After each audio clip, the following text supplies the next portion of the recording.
Hello everyone, this is Chris from Spoon Graphics back with another video tutorial for Adobe Photoshop. Today I'm going to show you how to create a vibrant visual effect by adding neon lights to a photo. This popular art style often incorporates simple shapes or text for the neon lights, which are illuminated in bright colours. I'll show you how to use Photoshop to draw a custom shape and give it a vibrant glow with the help of Photoshop's layer style options. Then we'll use a clever technique to apply a colourful ambience to the original photo, as if it's being illuminated by the new light source. As a finishing touch, we'll also add some smoke and particle effects to create a neat cyberpunk art piece with a futuristic vaporwave style. This style of art works with almost any imagery, but it helps to have a dark scene so the luminance of the neon lights is visible. I'm using this free portrait photo by Harsh Kushwaha from Pexels.com. The original composition is quite tall and narrow, so use the crop tool to expand the canvas area slightly. Hold the Alt key to extend the sides by an equal amount, then add some extra space to the top too. Photoshop can actually do a pretty good job of filling in this empty space itself.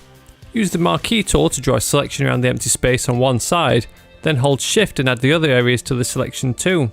Go to Edit and Fill, then change the drop down menu to Content Aware.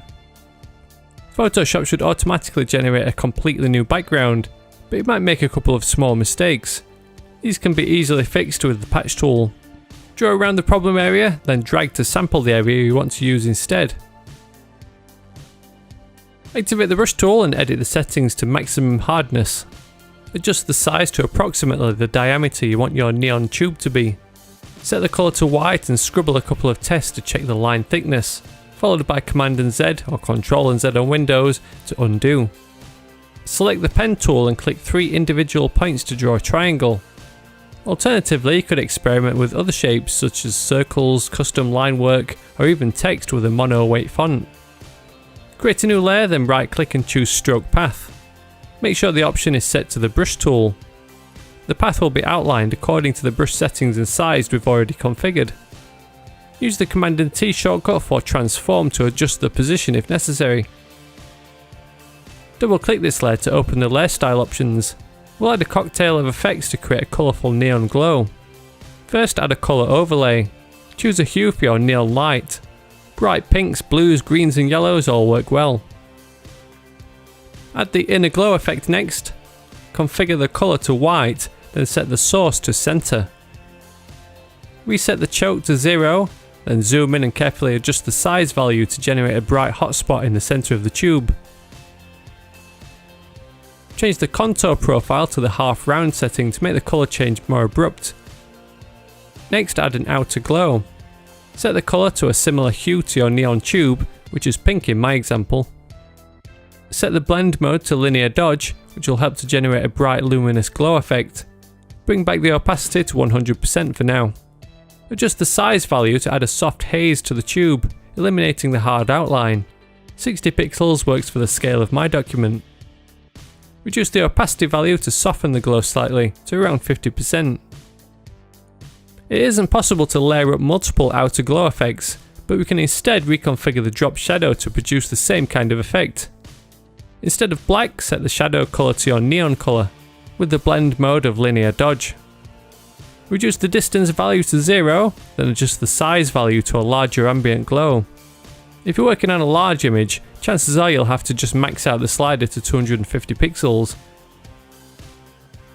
In order to add an even larger glow, we'll have to draw it manually. Select the brush tool and configure the brush with 0 hardness and a much larger size of around 1000 pixels. Set up the foreground colour with your neon hue. Then quickly trace the outline of the neon shape again with the pen tool. Add a new layer, then right click and choose Stroke Path again. This time the large soft brush will be used. Set the blending mode of this layer to linear dodge to allow the colour to interact with the background photo. Reduce the fill value to around 20% to create a more subtle glow. Shift and click both neon layers and use the Command and G shortcut to create a group. A simple trick that helps to make the neon appear if it's in the scene is to erase a small portion to make it look like it's surrounding the subject. First we need to make a selection of the subject, so activate the background layer, then go to Select and Subject. Activate the group again, then apply a layer mask. The mask is currently being applied the wrong way around, so use the Command and I shortcut to invert the mask. This mask makes it look like the neon is now behind the subject, but we want the closest part of the tube to be in front. So grab the brush tool and paint over this area, making sure you're working with white, not black in the colour picker.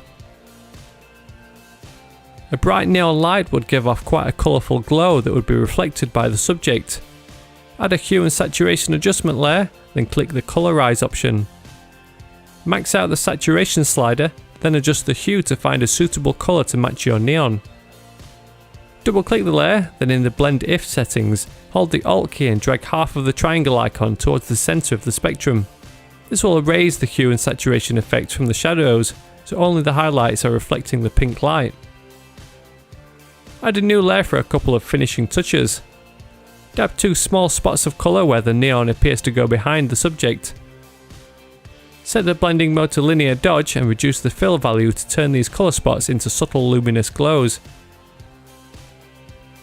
Download and install the free smoke brushes I've linked to in the description. Add a new layer above the background and use the smoke brushes to paint a fog around the artwork. Apply a layer mask to this smoke layer and begin erasing the smoke by painting within the mask with the same brush. It helps to reduce the flow value, and don't forget to make sure you're painting with black to erase the areas from the mask. You can fine tune the result further by adjusting the opacity of the layer to generate just a subtle misting of smoke to help enhance the neon glow. For the ultimate vaporwave look, you can also mix in some other vibrant colours. Add a new layer at the top of the stack and use a large soft brush to dab some spots of blue, or any other contrasting colour.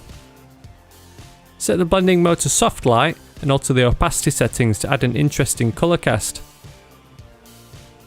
Download my free grain textures from my Spoon Graphics website and open up one of the PNG files. These textures are made from sprinklings of British tea, English breakfast to be exact, but they're handy for adding grain or particle effects to your artwork. Press Command and A to select all, Command and C to copy, Command and W to close, then in the working document press Command and V to paste. Use the Command and I shortcut to invert the texture to white. Then scale and reposition the particles to fill the canvas with the help of the Command and T transform shortcut. Set the blending mode of this layer to colour dodge and reduce the fill value so they're barely visible. Apply a quick Gaussian blur filter to take the sharp edge off the texture. Then apply a layer mask and dab a few spots here and there to help the particles blend in. The final result is a colourful neon light effect that enhances a photo with an abstract futuristic cyberpunk look. Photoshop's layer styles did a great job of replicating a bright neon light with vibrant glows, but what makes the real difference is the additional colour layers to generate the colourful ambience. If you really love creating neon effects, you might want to check out the Neon Toolbox. It's packed full of resources to help you create custom neon signs, complete with backgrounds and other elements such as bars, grids and wall hooks. Inside there's 95 one-click layer styles of every colour under the sun, plus loads of ready-made assets to create a custom scene. Check it out by following the link in the description, where you can pick it up with up to a 50% discount when you buy it along with other marketplace products. If you enjoyed this tutorial or learned any new tips and tricks, a thumbs up on the video would be really appreciated. Stick around for more of my content by subscribing to the channel, and be sure to join my mailing list at Spoon Graphics to download all my free design resources. As always, thank you very much for watching, and I'll see you in the next one.